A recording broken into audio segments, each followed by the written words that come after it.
नमस्कार दोस्तों, स्वागत है आपका अनुपम आईएएस एकेडमी पर। आज की वीडियो में हम देखेंगे कि जो सल्तनत काल में प्रमुख इमारतें बनी हैं, वह किसने बनवाई है। इस तरह के जो प्रश्न है वह बार-बार परीक्षाओं में आपसे पूछे जाते हैं कि किसी पर्टिकुलर इमारत को किसने बनवाया, क्यों बनवाया, कहाँ पर स्थित है। तो वह सब कुछ आज हम एक ही वीडियो में कवर कर लेंगे, जिससे अगर कभी भी सल्तनत काल से संबंधित कोई भी प्रश्न आपसे पूछा जाए, खास करके इमारतों के निर्माण से लेकर, तो आप उसको आसानी के साथ कवर कर पाएं। तो मैं अनुपम तिवारी स्वागत करता हूँ आपका अपने इस YouTube चैनल पर। आइए देखें सल्तनत काल के हुए सभी प्रमुख निर्माणों को। एक एक निर्माण को हम डिटेल से देखते हैं। सबसे पहले हम बात करते हैं कुव्वत उल इस्लाम मस्जिद की। इसे बनवाया किसने, सबसे पहली चीज यही पूछी जाती है। तो बनवाया किसने, कुतुबुद्दीन ऐबक ने। इसके विषय में जब हम देखते हैं तो यह भारत में इस्लामी शासन के तहत बनाई गई पहली मस्जिद है। बहुत इंपॉर्टेंट फैक्ट है पहला यह। उसके बाद पहले क्या था, यह जैन मंदिर था, बाद में हिंदू मंदिर था। तो उन्हीं के जो अवशेष हैं, यानी हिंदू मंदिर और जैन मंदिर के जो अवशेष हैं, उन्हीं पर इसका निर्माण हुआ। इसीलिए हम देख पाते हैं कि जो हिंदू और जैन वास्तुकला है, उसका पूरा प्रभाव हमको इस मस्जिद पर दिखता है कहाँ, यह दिल्ली में। तो दो तीन चीजें आप ध्यान रखेंगे। बनवाया किसने, कुतुबुद्दीन ऐबक ने, है कहाँ, दिल्ली में। और जो हिंदू सभ्यता है और जो जैन सभ्यता है, दोनों का प्रभाव हमको इस पर दिखेगा। क्यों, इनको तोड़कर इसे बनाया गया है।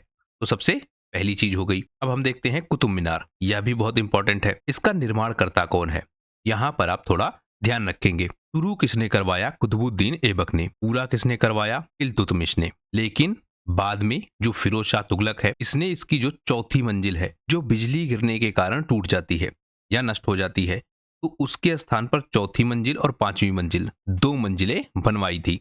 यानी जो आपका यह कुतुब मीनार है, यह 5 मंजिला है। जो शुरुआत की 4 मंजिलें हैं, वह बनवाई थी इल्तुतमिश ने।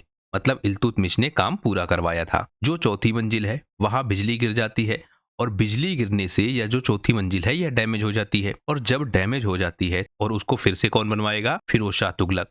लेकिन इस बार वह एक की जगह 2 मंजिलें ऐड करेगा और इससे यह 5 मंजिला हो जाएगा। बाद में हम देखेंगे कि जो आपका सिकंदर लोदी है, वह भी इससे कनेक्टेड है। वह भी पुनर्निर्माण करवाएगा जब यह डैमेज होगा। तो कई सारे लोग इससे कनेक्टेड हैं। यह भी पूछा जाता है कि यह कितना ऊंचा है, तो यह 73 मीटर ऊंचा है। कुरान की जो आयतें हैं, वह भी इस पर लिखी गई है और इसको विजय स्तंभ के नाम से भी जाना जाता है। क्यों, हमने यह भी देखा था कि जो तुर्की साम्राज्य है, उसके विजय स्तंभ के रूप में भी इसे स्टेब्लिश किया गया है। और जो आपके निजामुद्दीन काकी हैं, उनकी याद में इसे बनवाया गया था। तो दो तथ्य यहाँ भी थे। एक, किसकी याद में बनवाया गया, या यह विजय के रूप में है क्योंकि इसे विजय स्तंभ भी कहते हैं, या यह निजामुद्दीन काकी की याद में बनवाया गया है। कुरान की आयतें इस पर लिखी गई हैं और इसका निर्माण किससे हुआ है, यह भी पूछा गया है। तो जो स्टार्टिंग फेज था, वहां पर लाल बलुआ पत्थर हमको मिलता है, लेकिन बाद में जो इसमें मंजिलें ऐड हुई, उसमें हमको संगमरमर भी मिलता है। तो आपसे पूछा जाए कि इसमें क्या क्या लगा है,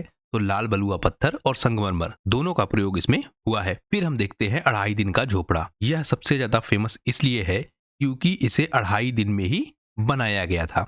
बनवाया किसने, कुतुबुद्दीन ऐबक ने। है कहाँ पर, अजमेर में। और यह जो आपकी मस्जिद है, पहले यह एक संस्कृत विद्यालय था, उसे तोड़कर यह झोपड़ा बनवाया गया था। इसीलिए हम इसमें भी देखते हैं कि जो आपकी हिंदू सभ्यता है और जो आपकी जैन सभ्यता है, दोनों का प्रभाव हमको दिखेगा। और नाम इसका क्यों पड़ा 2.5 दिन का झोपड़ा, क्योंकि 2.5 दिन में ही इसे बनवाया गया था। अगला प्रमुख, इल्तुतमिश का मकबरा। इसने बनवाया, इल्तुतमिश ने स्वयं। है कहाँ यह, जो कुतुब मीनार है उसके परिसर में ही यह स्थित है। अर्थात दिल्ली में जो कुतुब मीनार है, उसी के परिसर में यह आपका मकबरा स्थित है। इसकी दीवारों पर भी जो कुरान की आयतें हैं और जो पुष्पीय डिजाइन है, यानी जो चित्रकला का प्रयोग है, वह भी हमको दिखता है और इस्लामी पद्धति के तहत इन्हें बनाया गया है। फिर हम देखें सुल्तानगढ़ी का मकबरा। यह किसने बनवाया है, इल्तुतमिश ने। और जो यह आपका सुल्तानगढ़ी का मकबरा है, यह भारत का पहला मकबरा है।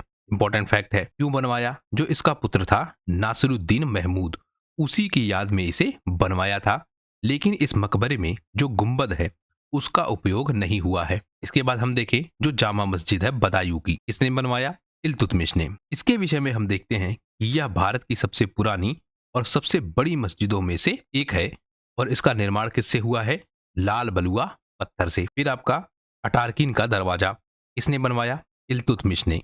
कहाँ पर, नागौर में, यानी कि जोधपुर में। ये जो आपका अटारकीन दरवाजा था या जो ग्वालियर का किला था उसका प्रवेश द्वार था। यानी जो ग्वालियर का किला है, पूरा किला, उसका यह प्रवेश द्वार है। क्या? अटारकीन का दरवाजा। इसमें हमें तुर्की शैली और भारतीय शैली दोनों का प्रभाव दिखता है। इसके बाद लाल महल किसने बनवाया? गयासुद्दीन बलबन ने। और यह महल बलबन के शासनकाल में ही बनवाया गया। इसमें इस्लामी शैली के जो आंगन है और स्तंभ है वह हमको दिखते हैं। फिर बलबन का मकबरा किसने बनवाया? गयासुद्दीन बलबन ने। और इस मकबरे में हम देख पाते हैं कि पहली बार जो मेहराब है और जो गुम्बद है उनका प्रयोग हमें दिखता है। इसके बाद जमात खाना मस्जिद किसने बनवाया? खिज्र खान ने। और है कहाँ यह? दिल्ली में जो निजामुद्दीन औलिया की दरगाह है उसी के परिसर में इसे बनाया गया है। इस पर भी हम देखते हैं कि जो नक्काशी है वह की गई है और जो ज्यामितीय डिजाइन है वह भी की गई है। उसके बाद अलाई दरवाजा, यह भी बहुत इंपॉर्टेंट है। किसने बनवाया? अलाउद्दीन खिलजी ने। है कहाँ पर? दिल्ली में जो आपका कुतुब मीनार परिसर है वहीं पर यह स्थित है। इसकी खासियत क्या है? तुर्की शैली का जो मेहराब है और जालीदार खिड़कियां, यह हमको यहाँ दिखता है। ये जो आपकी जालीदार खिड़कियां है यह हमको दिल्ली सल्तनत के साथ कनेक्टेड मिलेगा। मतलब बहुत प्रयोग होगा दिल्ली सल्तनत के दौरान। और बाद में जब हम मुगल सल्तनत देखेंगे उस समय भी इसका प्रयोग होगा, मतलब जालीदार खिड़कियों का। फिर आपका हजार सितून, यह किसने बनवाया? अलाउद्दीन खिलजी ने। और है कहाँ पर? दिल्ली में जो अलाउद्दीन खिलजी का महल था उसी में इसे बनवाया गया था। इस हजार सितून में हम देखते हैं कि हजार खंभों का प्रयोग किया गया है, इसीलिए इसका नाम हजार सितून है। तो हजारों की संख्या में खंभों का प्रयोग है। कहाँ पर? दिल्ली में स्थित इस महल में। यह महल हमने देखा था इस्तेमाल क्यों होता था? जो शाही बैठकें होती थी और आपके जो शाही आयोजन होते थे उसके लिए इस महल का प्रयोग किया जाता था। तो हजार सितून हो गया। आगे आपका तुगलकाबाद किला किसने बनवाया? गयासुद्दीन तुगलक ने। कहाँ पर?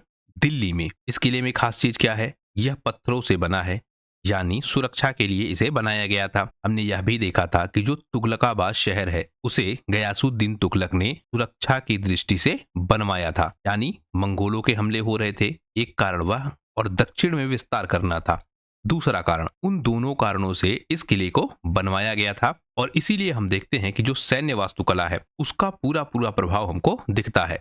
मतलब सुरक्षा की दृष्टि से इस किले को ज्यादा बनवाया गया था, इसलिए सैन्य प्रभाव हमको ज्यादा दिखेगा। फिर गयासुद्दीन तुगलक का मकबरा किसने बनवाया? गयासुद्दीन तुगलक ने ही।